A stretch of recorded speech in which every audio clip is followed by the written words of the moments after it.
जय श्री राम। हर हर महादेव। आज हम बात करने वाले हैं कि किस प्रकार हनुमान जी महाराज को हम प्रसन्न कर सकते हैं। देखिए, मैं इसमें ज़्यादा बड़ी बड़ी बातें तो नहीं बताऊंगा, पर कुछ छोटे मोटे जो हम रोज़मर्रा जो पाठ पूजा करते हैं और जो डेली रहता है रूटीन, उसी में हम क्या क्या और जोड़ सकते हैं, क्या ऐड कर सकते हैं जिससे हनुमान जी महाराज प्रसन्न हो सके। सब प्रथम मैं आपको फ़ायदे बता देता हूँ कि हनुमान जी महाराज अगर प्रसन्न होंगे तो आपको क्या क्या फ़ायदा है। देखिए, सबसे बड़ा, चूँकि हम सब जानते हैं कि किसी भी प्रकार की भूत प्रेत आदि की समस्या तो हो ही नहीं सकती बहुत दूर दूर तक। दूसरा, किसी प्रकार की घर में जो भी टोने टोटके होते हैं, कोई भी काला जादू, इस प्रकार की चीज़ें बेअसर हो जाती, शून्य, न्यूट्रल, ज़ीरो जिसे हम कहते हैं, वो हो जाती है। उसके बाद और क्या क्या फ़ायदे हैं, देखिए सबसे बड़ा फ़ायदा जो मुझे स्वयं लगता है वो है राम नाम की भक्ति। राम नाम की भक्ति जिसे प्राप्त हो जाती है, सब प्रकार से उसको सुख मिल जाता है। सुख सब चीज़ का होता है, भौतिक भी होता है, आध्यात्मिक, सब प्रकार का सुख, धन लाभ, सब कुछ मिलता है। मतलब ऐसी कोई चीज़ नहीं है जो राम नाम की भक्ति में जो जुड़ जाए उसको ना प्राप्त होती हो। और क्या क्या फ़ायदा है, देखिए निरोगी व्यक्ति, वो व्यक्ति बहुत कम बीमार पड़ेगा। जो राम नाम का भक्त हो, जो हनुमान जी महाराज का भक्त हो, वो बहुत कम बीमार पड़ेगा। और जो हनुमान जी महाराज की, देखिए सीधी बात है, जो हनुमान जी महाराज की प्रार्थना पूजा पाठ करेगा वो राम नाम जरूर लेगा, और जो राम नाम लेगा उसको साथ ही साथ शिव जी महाराज की भी कृपा प्राप्त होगी। तो देखिए, हनुमान जी खुश, राम जी खुश, और साथ में शिव जी महाराज खुश। तो आप तीन तीन इतने बड़े बड़े देवी देवता आपसे खुश हो रहे हैं, तो कितनी अच्छी बात है। अब मैं आता हूँ, मैं आपको कुछ यहाँ पे पॉइंट बताता हूँ कि आप किस किस माध्यम से हनुमान जी को प्रसन्न कर सकते हैं। देखिए, अगर एक ही लाइन में मैं कहूँ कि कैसे प्रसन्न कर सकते हैं, तो वो तो उसका उत्तर जो है वो है राम। सिर्फ राम नाम ही ऐसा है जिससे हनुमान जी महाराज प्रसन्न हो सकते हैं। पर और क्या क्या कर सकते हैं वो मैं आपको बता देता हूँ। देखिए, अगर मैं आपको डेली का रूटीन बताऊँ कि आप क्या करें, तो ये करिए कि रोज़ सुबह जब जगें तो पूजा पाठ तो आप करते ही होंगे, नहीं करते हैं तो करना चालू कर दीजिए। दीप जलाइए, हनुमान जी महाराज को नमस्कार कीजिए और सीताराम को सर्वप्रथम नमस्कार कीजिए।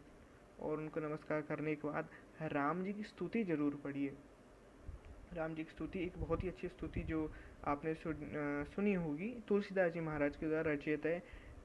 श्री राम कृपालु भजुमन हरत भव में दारुणम करकंज लोचन, कुछ इस प्रकार से है। तो उसको आप ज़रूर पढ़िए, उससे बहुत फ़ायदा मिलेगा। हनुमान जी महाराज बहुत ही जल्द प्रसन्न होंगे। और आप क्या कर सकते हैं, देखिए जब वो आप स्तुति पढ़ लें तो हनुमान जी की चालीसा भी पढ़ ली। और हनुमान अष्टक बहुत ही अच्छा है, जो कि जिसमें एक लाइन आती, को नहीं जानत है जग में कभी संकट मोचन नाम है तिहारो, जो ये जो लाइन आती है मैं उसकी बात कर रहा हूँ। तो ये बहुत ही अच्छा है। ये दोनों चीज़ें, तीन जो राम जी की स्तुति होगी, हनुमान चालीसा और हनुमान अष्टक, इनको ज़रूर ज़रूर पढ़िएगा। अपना जब भी आप पाठ पूजा करें, इनसे बहुत फ़ायदा होगा। रोज़ पढ़िए। और देखिए, हनुमान चालीसा में तो ये लिखा है, जो यह पढ़े हनुमान चालीसा हो सिद्धि साखी गौरीसा। तो हनुमान चालीसा किसी भी अवस्था में पढ़ी जा सकती है। आप नहाए हुए हों, नहीं नहाए हुए हों, कभी भी पढ़ लीजिए।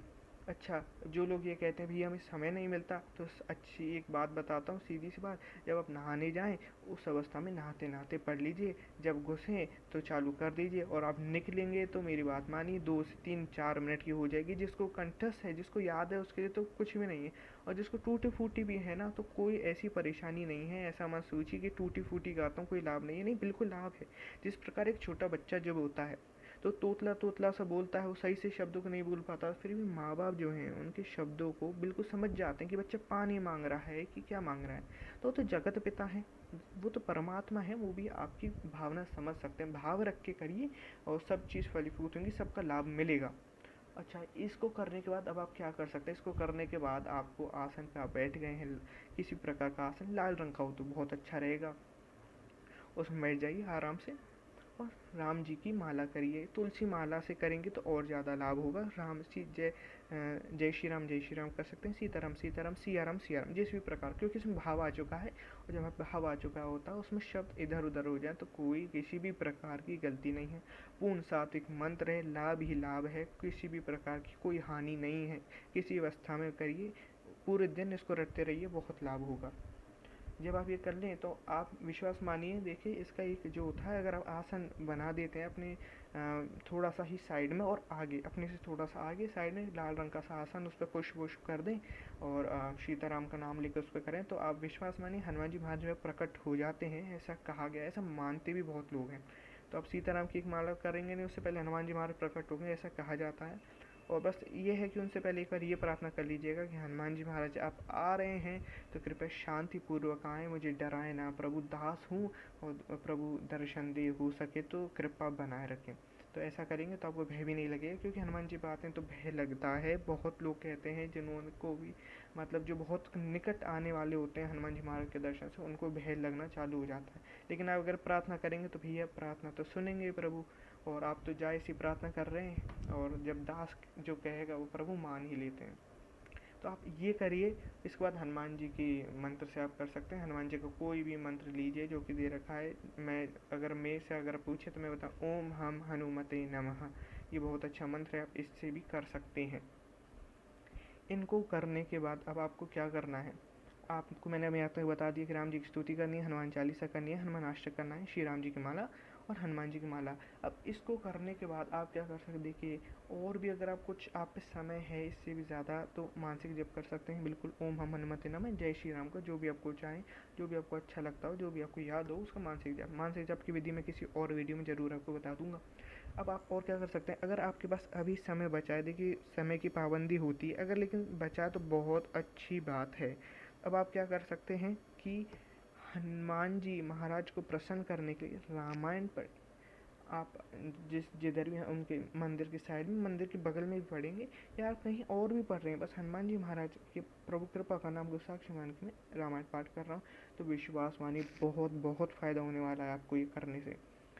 पूरी रामायण की मैं कह नहीं रहा हूँ, और पूरी रामायण किसी से एक दिन में होगी भी नहीं, हो सकता है महीने भर भी नहीं हो, किसी से 2 महीने में भी नहीं हो, कोई बात नहीं, पाबंदी नहीं है। एक पेज, एक पृष्ठ तो हो ही सकता है, एक पन्ना जो होता है वो तो हम कर ही सकते, तो मात्र एक कर लीजिए। अब उसमें भले ही 10 हमारे 2 ही श्लोक आए या फिर एक आए, कोई मतलब नहीं है, बस उसको पूर्ण भाव से पढ़िए, और हो सके तो किसी सुर में कुछ गीत के प्रकार में गा के करिए, क्योंकि जब हम एक एक कर रहे हैं तो गीत में आराम से हम उसको गा सकते हैं, और पूर्ण भाव से करिए, बहुत बहुत फ़ायदा होगा। रामायण अगर आप हनुमान जी महाराज को सुनाएंगे तो अति अति कृपा जिसे कहते हैं वो होगी। अब मैंने आपको कुछ मुख्य मुख्य यहाँ पे पॉइंट्स बता दिए हैं कि हनुमान जी महाराज को किस प्रकार से प्रसन्न कर सकते हैं।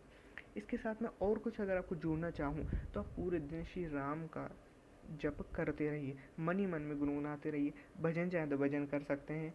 और ये मतलब अगर आप इन कुछ चीज़ों को फॉलो कर लेते हैं, इन कुछ चीज़ों को अगर आप रोज़ करेंगे तो यकीन मानिए कुछ ही दिनों में आपको लाभ पता चल जाएगा।